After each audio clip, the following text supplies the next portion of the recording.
That was Know That You Are Loved by Cleo Soul. This is a very meaningful song to me because the only lyrics to it are know that you are loved even when you don't love yourself. It's just a gentle reminder to myself on those days where I've been hard on myself to remember that I'm not the only one that loves me. I have family, I have friends, I have people that care about me. And just because I feel that way about myself in that moment doesn't mean that I am unloved. Thank you so much for that. Thank you so much. We are still talking about how to use the serenity prayer in your life, the way that I teach it to people to help them with self improvement. My guest today is Steffi, and I really, really appreciate you coming and to talk about how the serenity prayer has helped you with your self improvement. Yes, of course. Thank you for that, friendship. Welcome, welcome, welcome. Say hello to everybody. Hey, everybody, I'm Steffi. I hope everything that you hear today, you listen to it and you digest it and see what ways you can take this information to help yourself if you need that. Thank you, thank you. So to start, how did using the serenity prayer the way that I teach it for practice help you in your self-improvement journey? Okay, well, I would say that using the serenity prayer helped me understand the difference between what I can control and what I can't. Um, a big part of my self-improvement journey was letting go of things that happened in the past, not by pretending that it didn't affect me, otherwise that would have done nothing for me, but by changing how it showed up in my present or instead of reacting from old patterns, I learned to pause and ask what was actually within my control and how I can help myself by acting accordingly. That's wonderful. That's great. And that is precisely what I say, letting go of the past, because you can't change the past. So what you can do is change how the past is affecting you in your present. Yes, 100%. Okay, so what were the steps that you used when you were, let's say, upset about things that other people were saying or doing? Well, first off, acknowledging how I was feeling, taking a second to pause and realize that um, people do things differently. I'll use as an example at work. At work, we do inventory. Everybody does it differently, right? That doesn't mean that one way or the other is right or wrong. I started by putting myself in the shoes of the other person that I was hoping would change, but really I realized that I can't. So I realized that we're different people. We were trained by different people. We come from different paths. And then once I accepted that, I stopped letting anger take over. I could do things my way, and that was enough. I didn't need anybody else to do it my way but myself. That's great. That's what I say, you know. Um, I want to talk about being intentional and creating intention. It's very, very important, even in the smallest way, to effect the smallest change, right? Yeah. How did you begin to be intentional about using the serenity prayer with situations that came up for you? Mm, to simplify it, I would say that I approach it the same way I approached food and health. For example, when I was overweight, I had two choices: either complain to myself or make small changes. So, for example, if I wanted a burger, instead of having a triple decker, I would choose to have either a chicken burger or I would made it at home. At the moment, it didn't feel like a big change at the time, but my consistency in doing so and wanting to reach my goal became a practice, and practice created progress. And I would say that I treated emotional growth the same way.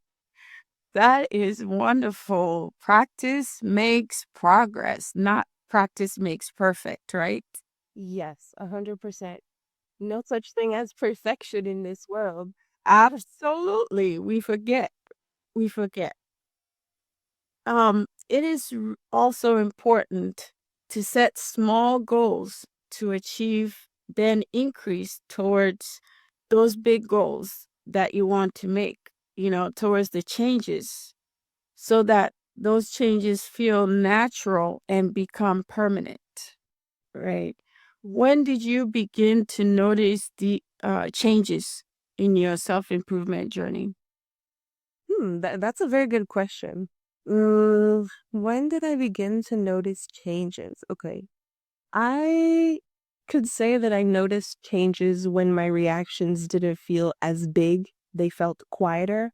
I wasn't holding on to things as long, or I wasn't replaying conversations in my head as long. So I could say that those small habits added up into something bigger. You know, a snowball starts small, it rolls, it rolls, it rolls, it becomes bigger. So that's how I would put that. Hmm, that's good. Thank you. Thank you so much. Will you tell us about taking stress from work home? Oh, yes. So, um when I used to work at a very demanding job, a couple of years ago, and I remember that I would let work stress, or stress around my work follow me home. I was stressed 24/7 because I didn't have a routine, or I didn't acknowledge that I was bringing that stress into my home. So I got tired of feeling that way. Thankfully, Francesca introduced the Serenity Prayer to me at this point in my life, and it helped me leave what I couldn't control at work and protect my peace at home. So what I started doing was, on my commute from work to home, I would blast my favorite songs, sing out loud. Everybody's driving, I'm just having a party in my car. By the time I got home, all my work stress left my body, and I would be able to have a fresh start at home without thinking about everything that happened at work. Wow, that's wonderful. Thank you so much for that example.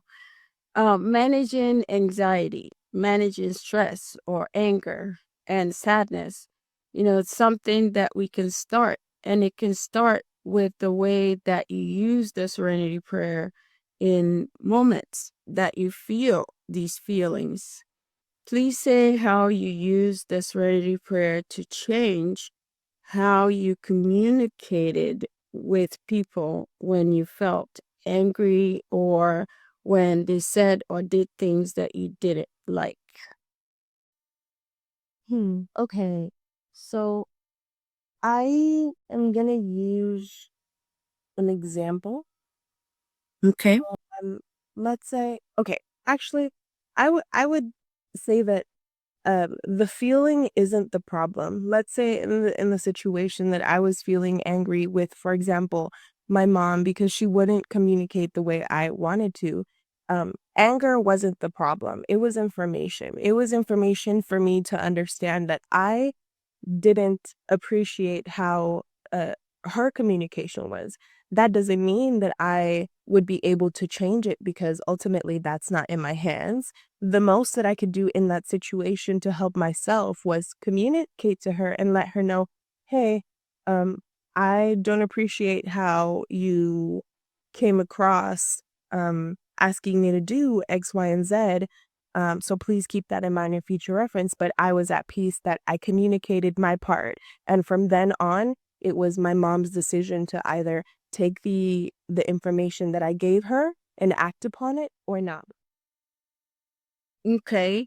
And so when you made the decision that you couldn't control how your mom communicated, how did that affect how you processed that anger? Well, for the better, because I helped myself process the fact that anger wasn't a problem, right? It was just a feeling, and my actions to combat that feeling was to talk to her. And I felt peace in the fact that I spoke up for myself, which I feel at that point, maybe right now it doesn't seem like that big, but at that point that was. Because something just simple as speaking up for yourself, Yes. respectful way can Yes. do a lot for you. Absolutely. Absolutely.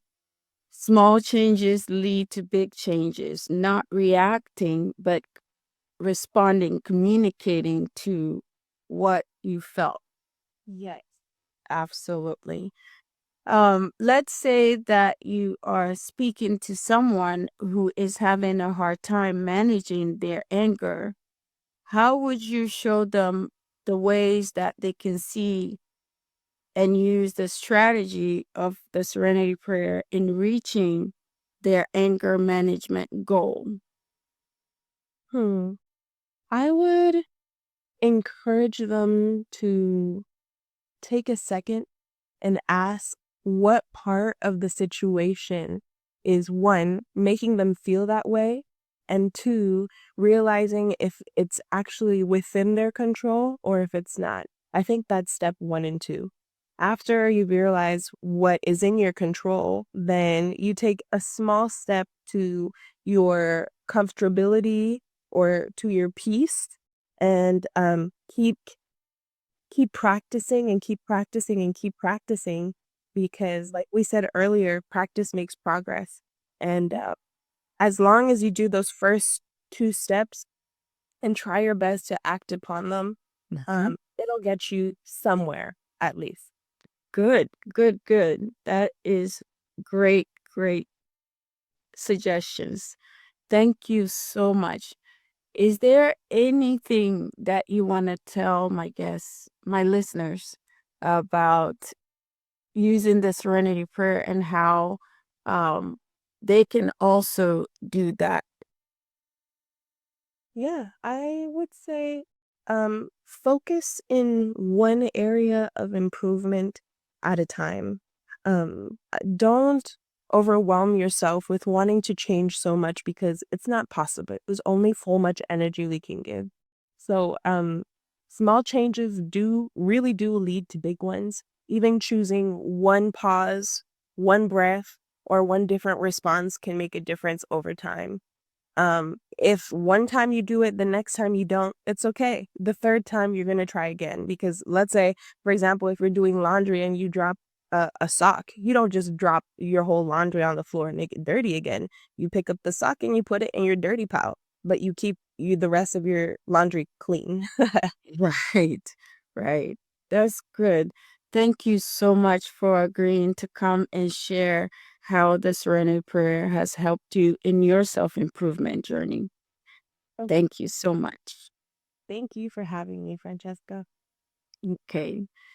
And thank you, everybody, for listening. Stay tuned. Please like and subscribe. Like this video and subscribe to the channel. And stay tuned for more podcasts.